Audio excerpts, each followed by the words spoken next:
Bismillahirrahmanirrahim.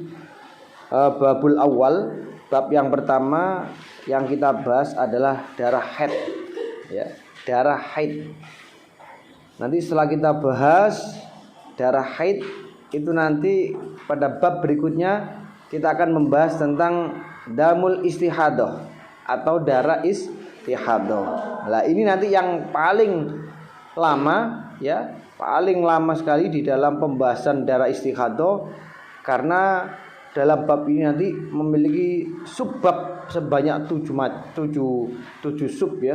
Ada 7 subbab dalam bab istihadah, dan setiap sub itu memiliki banyak cabangan, sehingga kalau tidak mengikuti nanti khawatirnya akan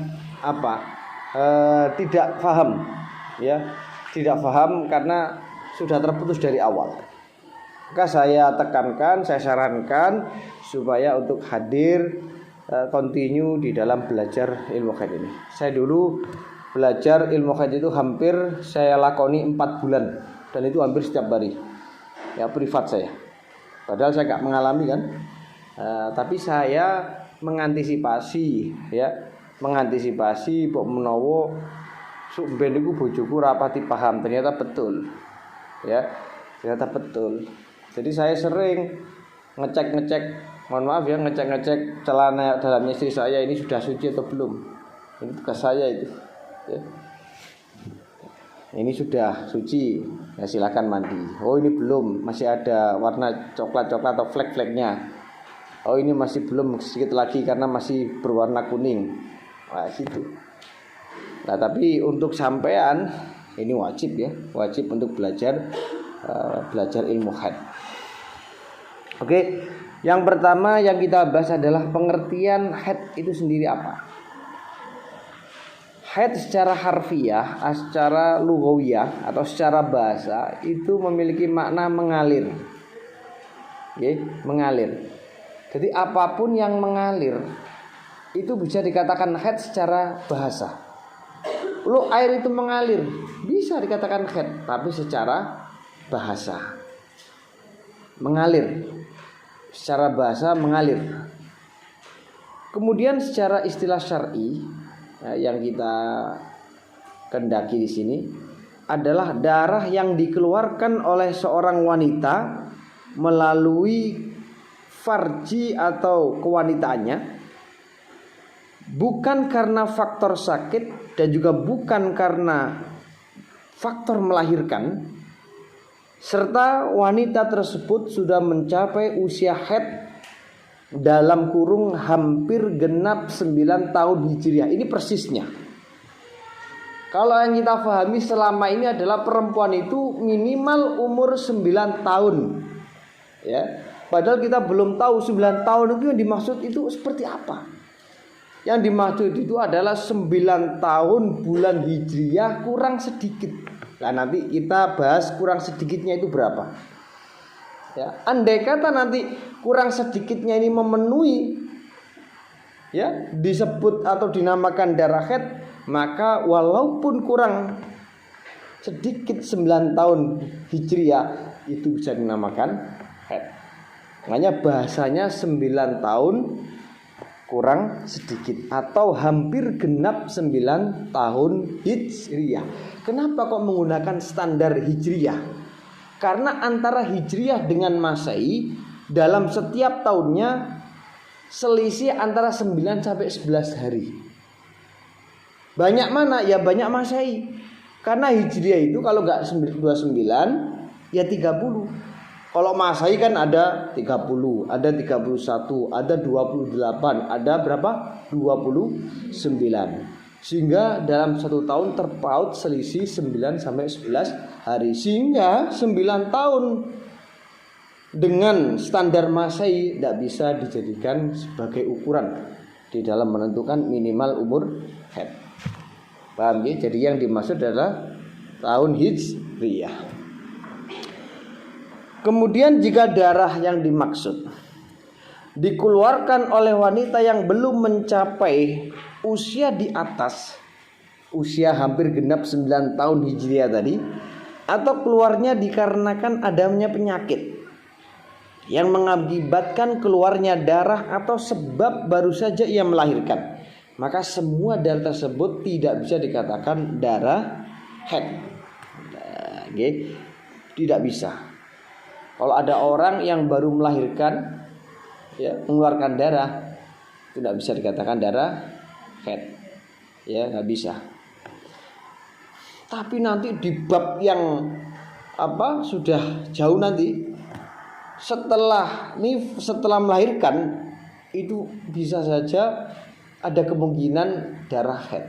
Nanti ada perinciannya. Ini saya kasih tahu wacana saja. Malah gak ngikuti, mesti rugi zaman. Sulit.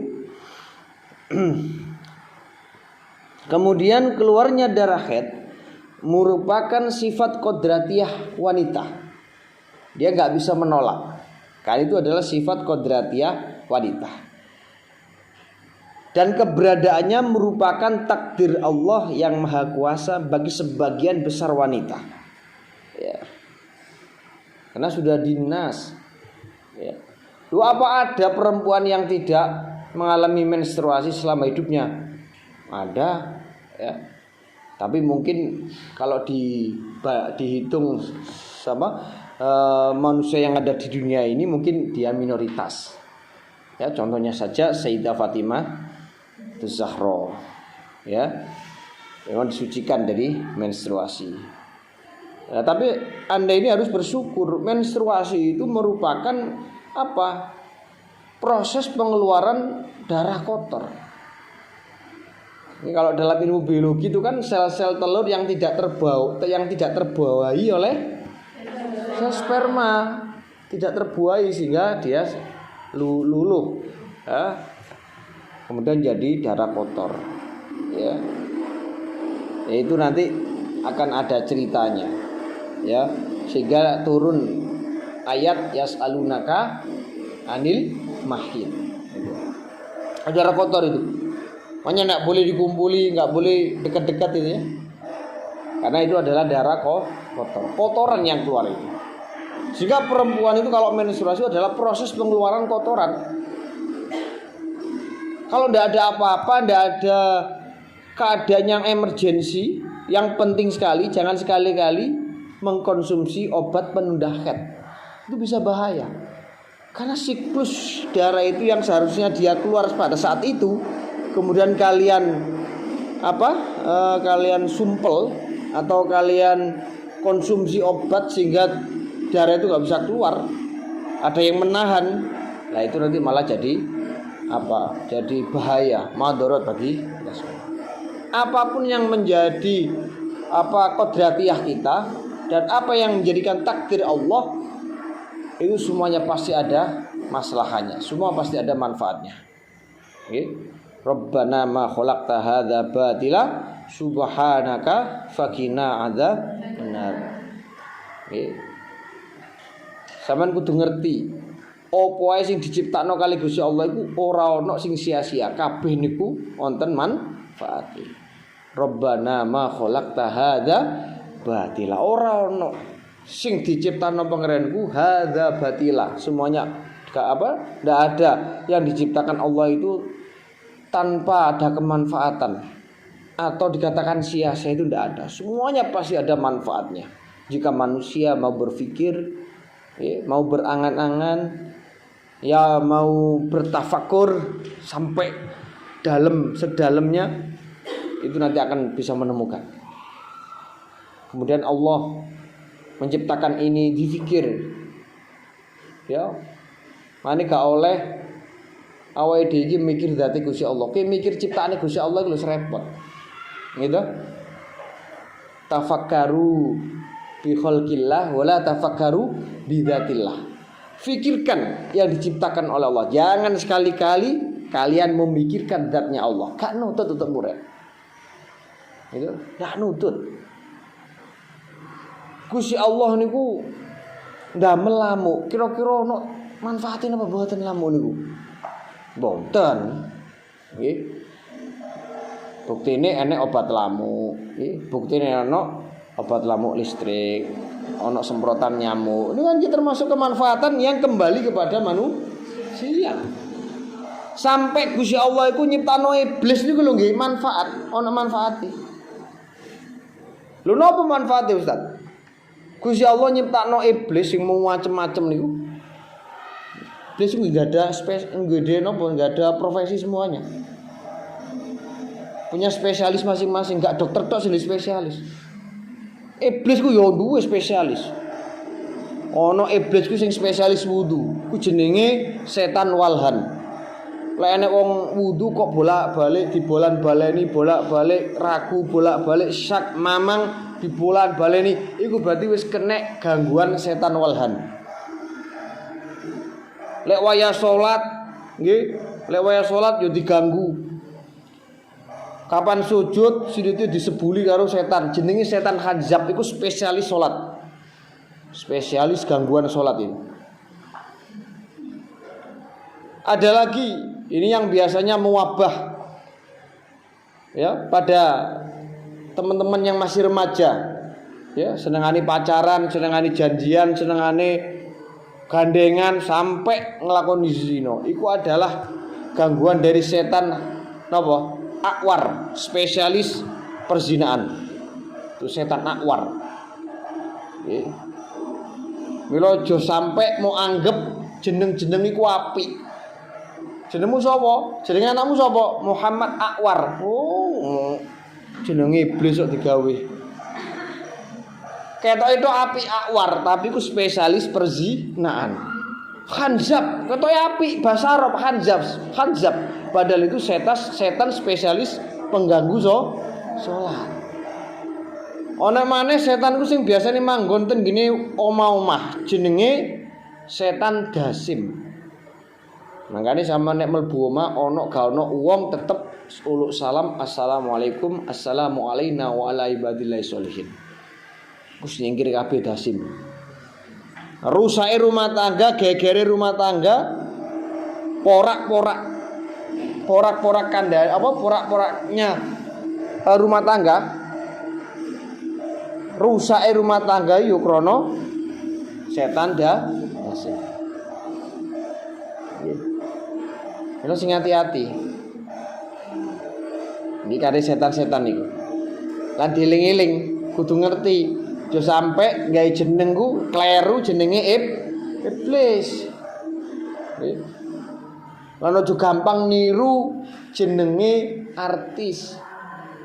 Nggih. Golek jenengku sing apik tujuane tafaulan.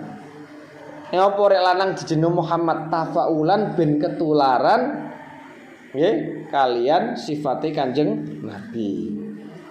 Nggih. Wis macam-macam lah. Pokoke tafaulan ngalap ketularan Muhammad Wahab. Wah, ben ketularan kaya kaya Wahab. Ngono lho, Pak. Dadi enek latar belakange kok jeneng ngono. Nggih. Pun balik maneh ten gene masalah ketihat nggih. Kodriatiyah perempuan itu memang mengalami menstruasi. Ada beberapa memang perempuan yang tidak mengalami menstruasi. Nggih. Yaitu memang kadang-kadang ya spesial, kadang-kadang ya merupakan satu gangguan hormon.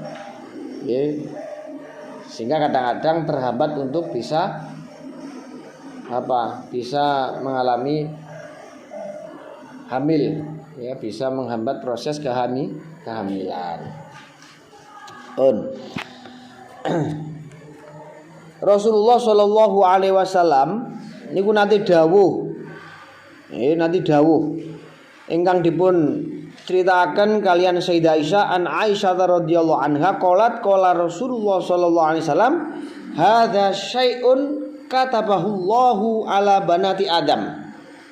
Haid itu adalah sesuatu yang telah ditakdirkan oleh Allah Subhanahu wa taala kepada cucu-cucu wanita Adam. Maksudnya cucu-cucu wanita Adam berarti hanya khusus perempuan. Khusus perempuan. Lah ini termasuk balik maneh ten gene ayat Rabbana ma khalaqta hadza batila. Apapun yang diciptakan oleh Allah itu pasti ada manfaatnya. Termasuk iblis tadi yang belum sempat saya teruskan tadi. Iblis itu diciptakan oleh Allah adalah untuk menentukan kadar ketakwaan manusia. Nggih. Lek gak ono iblis gak iso munggah derajate sampean. Wong iblis itu termasuk ujian. Itu adalah wasilah untuk iso naik kelas. Gusti Allah niku lek kapan badhe ngangkat derajate kaula, ngangkat derajate menungso niku diuji dhisik. Idza habballahu ibtalah. Lek kapan Gusti Allah ki seneng karo wong atau menungso, seneng karo kawulane niku diuji. Wong niku lek kate diangkat derajate kali Gusti Allah diuji dhisik. Sampeyan yo ngono lek katene diangkat naik kelas, kira-kira enak ujiane ta gak? Ngono. Ya padha iku. Mulane menungso niku rek nglakoni apik, nglakoni perintah Gusti Allah niku ganjarane ngungguli malaikat. Nggih. Sejatine lek padha-padha nglakoni takwa, nglakoni perintah Gusti Allah kalah atuh derajate malaikat. Malaikat iku apik. Malaikat iku sae gak tau nglakoni maksiat. Sebab malaikat itu dibebaskan dari hawa nafsu. Sehingga ketika malaikat memiliki sebuah prestasi yang baik itu wajar. Karena tidak ada yang mengganggu, gak ada yang menghalangi. Iya toh? Nah, sekarang berkualitas mana? Orang yang start finish tidak ada rintangan, dengan adanya rintangan itu keren mana? Ada rintangannya, ada halangannya. Karena ada masakoh, ada perjuangan. Kalau orang tidak ada perjuangan kan ya biasa, baik memang baik tapi wajar. Ya, nggak kaget lah. Kalau malaikat melakukan apa ya? Melakukan sesuatu, melakukan perintah Allah dengan level yang tinggi, itu kita maklum lah. Ya, karena mereka itu tidak memiliki hawa nafsu, juga digoda kayak digoda iblis. Lah kita ini, lah mangkane saapi-api wong iso ngalahno derajate tapi saelek-eleke menungso iku iso ngalahno eleke kewan. Ulaika kal an'ami bal hum adal. Mereka itu soe koyo kewan, bahkan lebih jelek daripada hewan. Sak buas-buase kewan sing jenenge singa, iku lek kapan nglahirno apa nek dipangan dhewe? Mesti diselus-selus, didilat-dilat, dilindungi, dirawat, ya. Dibela mati-matian dari mangsa yang akan memakannya. Tapi menungso, anake dhewe kadang dibuak nang kali. Kenapa nggih? Padha-padha zinae lho. Tetapi kan kewan gak iso dihukumi zina. Makanya kan perkawinan. Dan itu diperbolehkan. Kalau manusia, dia sudah hilang rasa kasih sayangnya, sudah hilang belas kasihannya. Kalau sing padha gelem tanggung jawab, mari lairno diadek rasa kirang buat nang kali.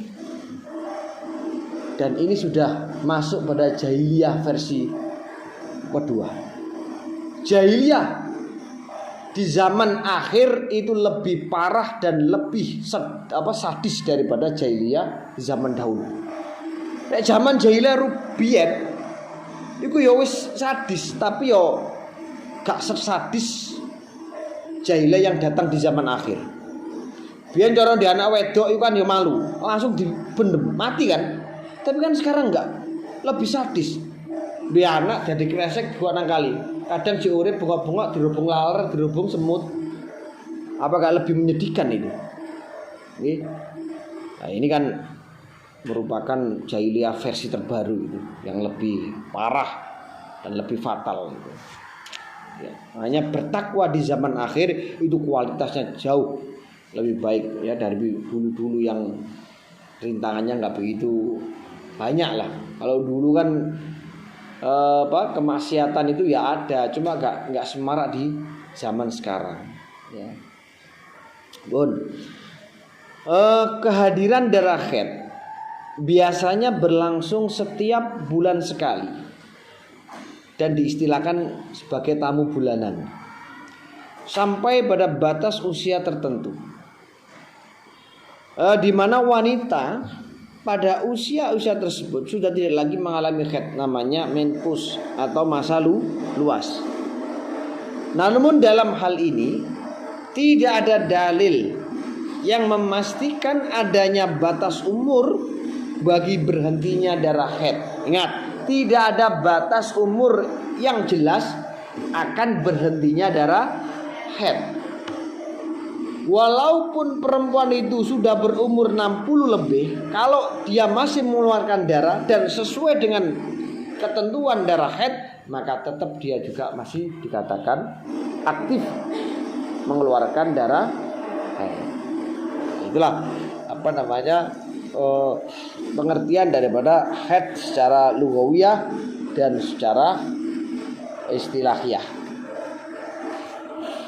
Kemudian yang kedua, dalil tentang haid. Ya, dalil tentang haid.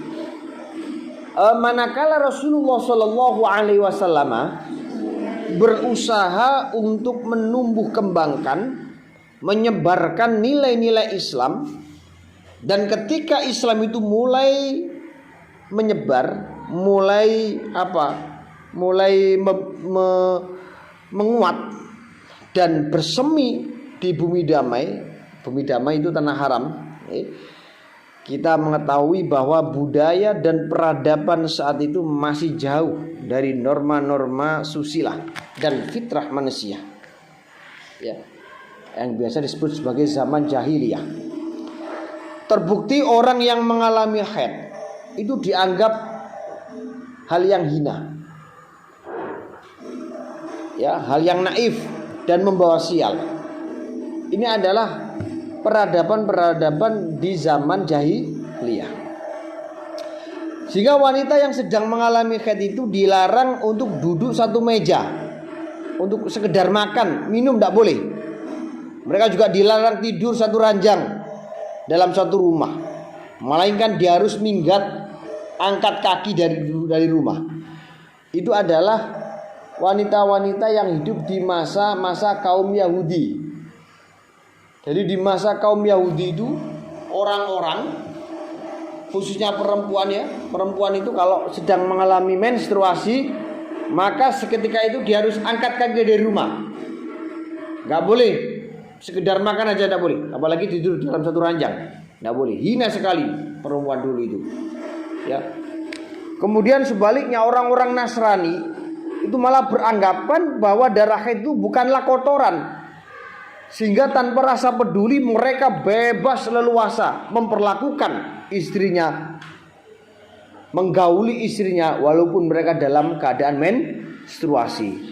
Sebagaimana wanita haid, dia dikumpuli barang.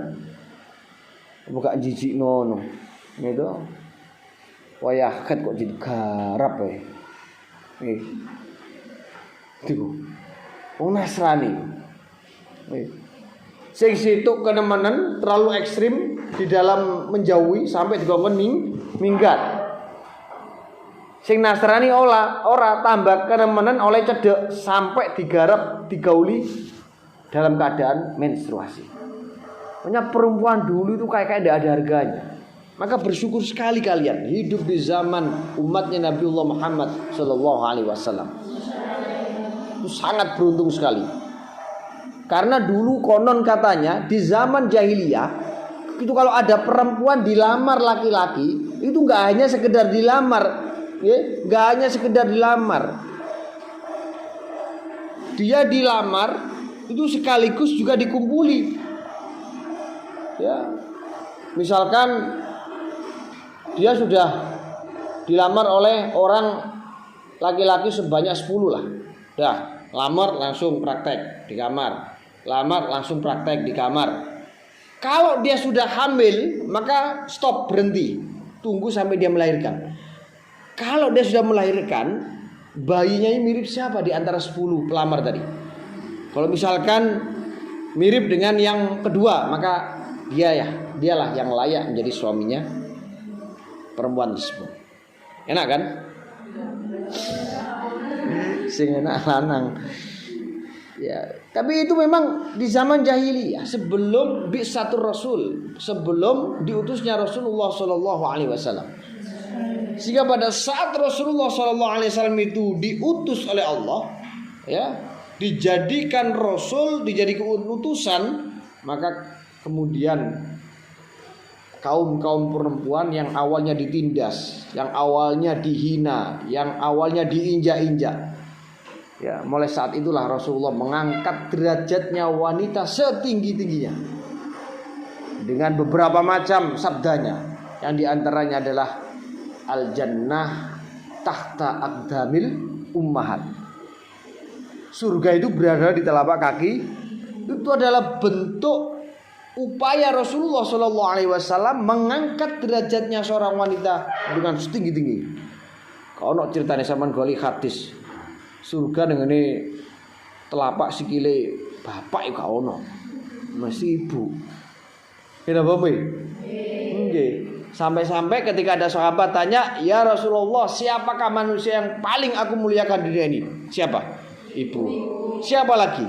Ibu. Siapa lagi Rasul? Ibu. Baru keempat bapaknya. Coba bayangkan. Ya. Mana ojo wani-wani karo ibu. Ibu iku masyaallah. Ya sabdo niku landhep. Sabdone iku landhep. Dungane ibuke sampean, donga elek karo donga apik nang sampean, iku luwih cepet donga elek nang sampean. Pamane sampean gatelno atine ibu, nglarakno atine ibu sampai ibuke gak kuat. Sampai didongakno, ya Allah, mugi jenengan paringi teguran Gusti Allah, ora sang teni meneh. Langsung tembus langit itu dongane ibu niku. Nek dongane apik wae dadang cek rodok-rodok. Rodok suwi dadat. Tapi rek wong alim sing iku ya apik iso cepet. Cuma nek dungane elek, ibu wis dilarani koyo ngono, cepete mboten karuan. Langsung nggih. Ten gini ngersani Allah Subhanahu wa taala. Nah iki sampe sampean bentak mawon. Mane perlune belajar usul fikih iku ben iso ngiasno. Ning ngene Al-Qur'an dipun dawaken wala taqul lahuma ufin. Kowe aja pisan-pisan bentak wong tuamu dengan kata-kata us. Lho berarti rek ngeplak mboten napa nggih Ustaz nggih.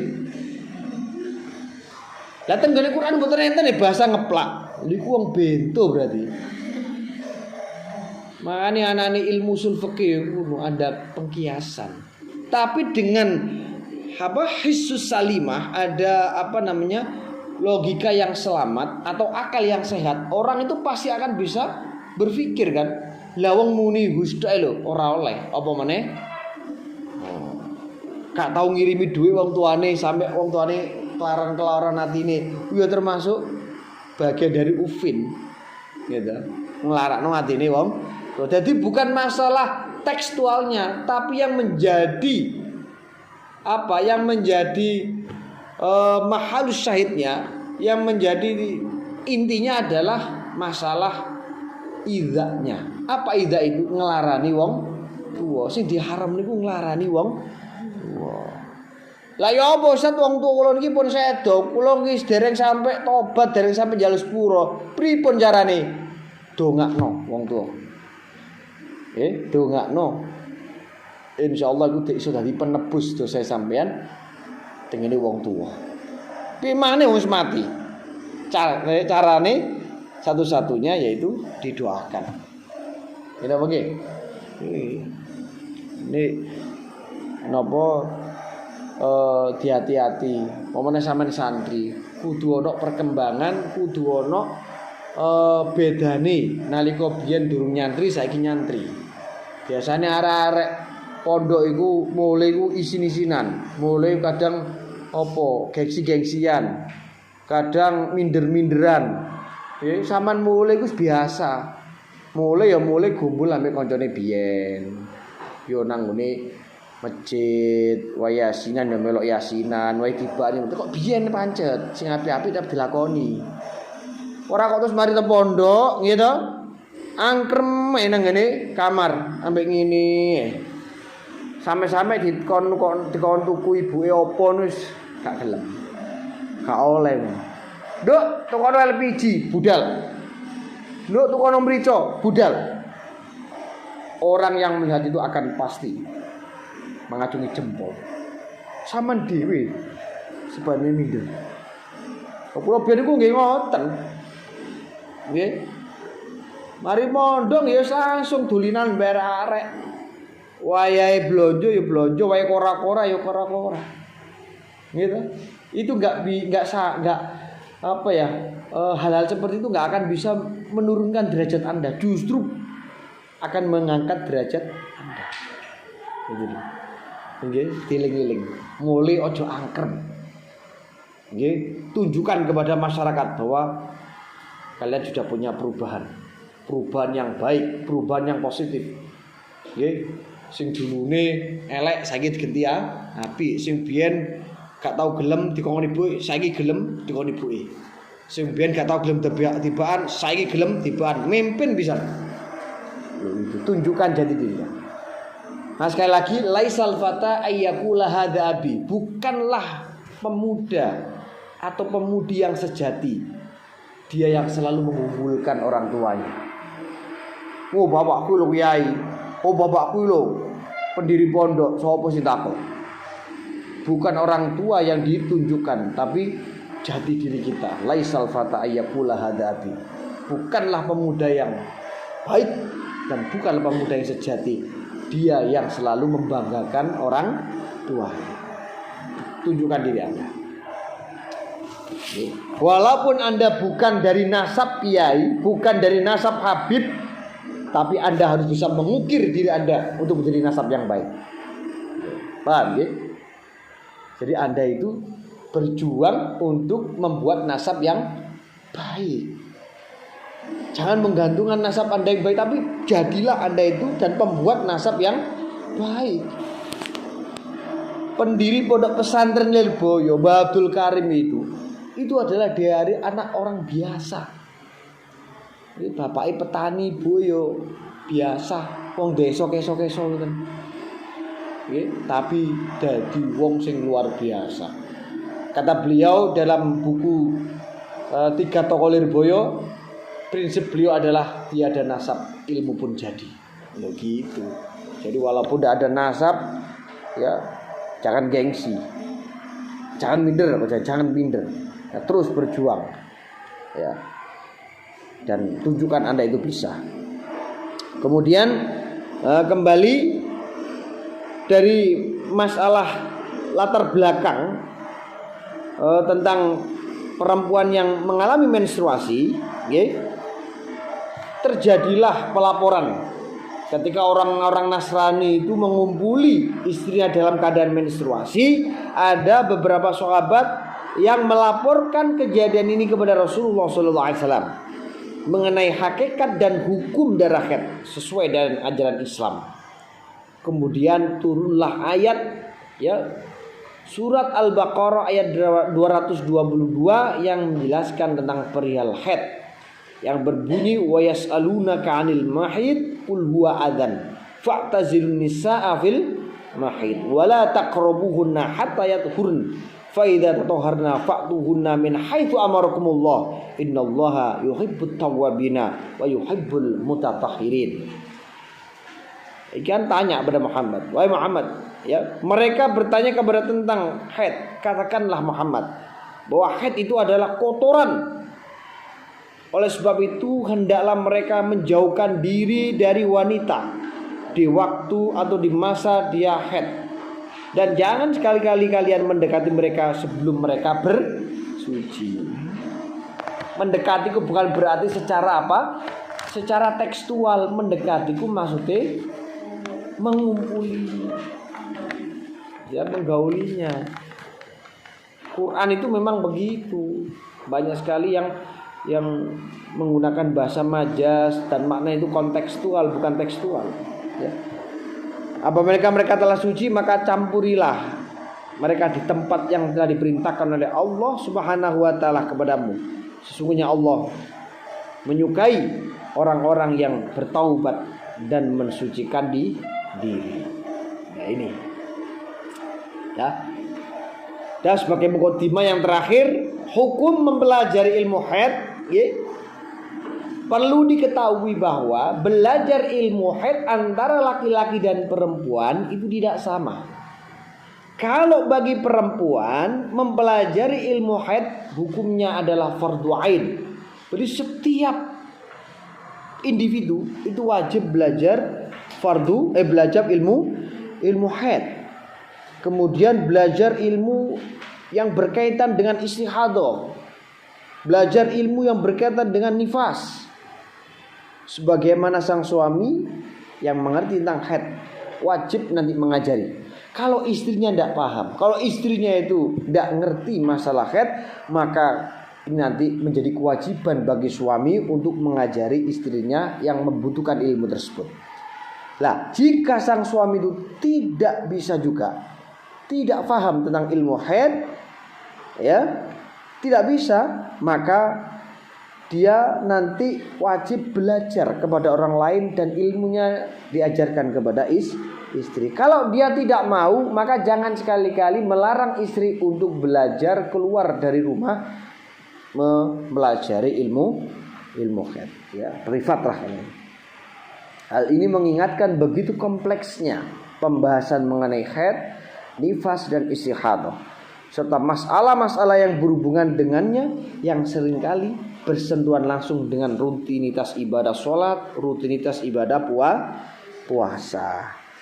Bahkan bukan tidak mungkin rutinitas atau aktivitas ibadah yang telah dikerjakan dianggap sia-sia lantaran minimnya pemahaman tentang haid yang didapatkan. Ya, maka Anda ini nanti tidak bisa ketika tidak paham kemudian ngawur, ya, wis pokoknya anggapannya haid kabeh. Pada saat nanti dimintai pertanggungjawaban oleh Allah, kenapa kamu tidak memahami ilmu haid sehingga sholat kamu seringkali tidak sah karena masih dalam keadaan haid? Saya tidak paham Gusti, itu tidak bisa. Karena Anda itu termasuk orang yang jahil, ghairu ma'dzur, orang yang bodoh, orang yang tidak paham, yang tidak bisa ditoleransi. Karena orang bodoh itu ada dua, bodoh yang ditoleransi, ada yang bodoh yang tidak ditoleransi. Bodoh yang tidak ditoleransi itu seperti Anda ini. Sampai dulu hidup dikelilingi oleh para ustadz, hidup dikelilingi oleh para kiai, sehingga sangat banyak sekali kesempatan untuk belajar kepada mereka. Tapi kenapa Anda tidak mau belajar? Sehingga itu Anda akan dituntut nanti di akhirat. Tapi jahil, ada yang jahil ma'dzur, bodoh yang ditoleransi. Seperti zaman dahulu yang hidupnya di tengah hutan, hidupnya tidak pernah ada orang, ya, sehingga dia tidak pernah menerima dakwah syiar-syiar Islam, sehingga dia sholat tidak tahu ini harus diqadha, ini harus sholat, ini harus berhenti sholat karena haid. Nah, itu nanti bisa dimaafkan. Tapi kalau zaman sekarang kayaknya jarang, ya, karena zamannya sudah zaman modern, ya, itu. Hanya nggak bisa nanti Anda itu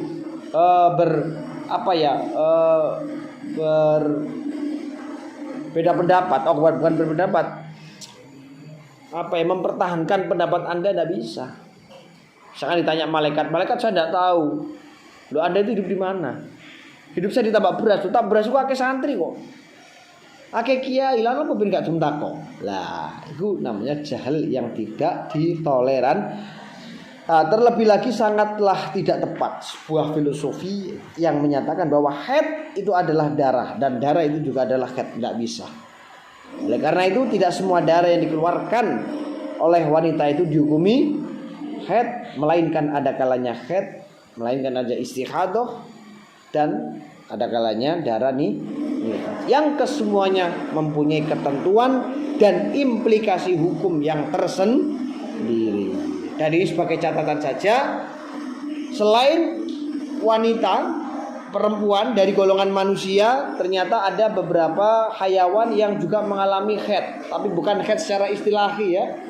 Dia haidnya secara lughawi, ya, pokoknya keluar darah dari kemaluannya. seperti kelelawar itu juga mengeluarkan darah dari kemaluannya. Kemudian onta juga mengeluarkan darah dari kemaluannya. Kelinci juga sama, kuda juga sama, cecak juga sama, binatang dog dan anjing.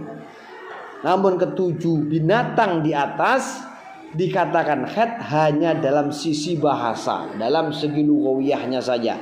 Artinya mereka termasuk hewan yang bisa mengeluarkan darah dari alat kelaminnya dan waktunya pun tidak tertentu. Ini sebagai muqaddimah ya, 3 hal yang kita pelajari tadi adalah pengertian haid, yang kedua adalah dalil-dalil haid, yang ketiga adalah hukum mempelajari ilmu haid. Oke, mudah-mudahan kita diberi kelancaran oleh Allah Subhanahu wa taala mulai awal sampai akhir nanti, dan diberikan ilmu yang manfaat barokah fid dini wa dunya akhirah. Amin amin rabbil alamin. Wallahu a'lam bishawab.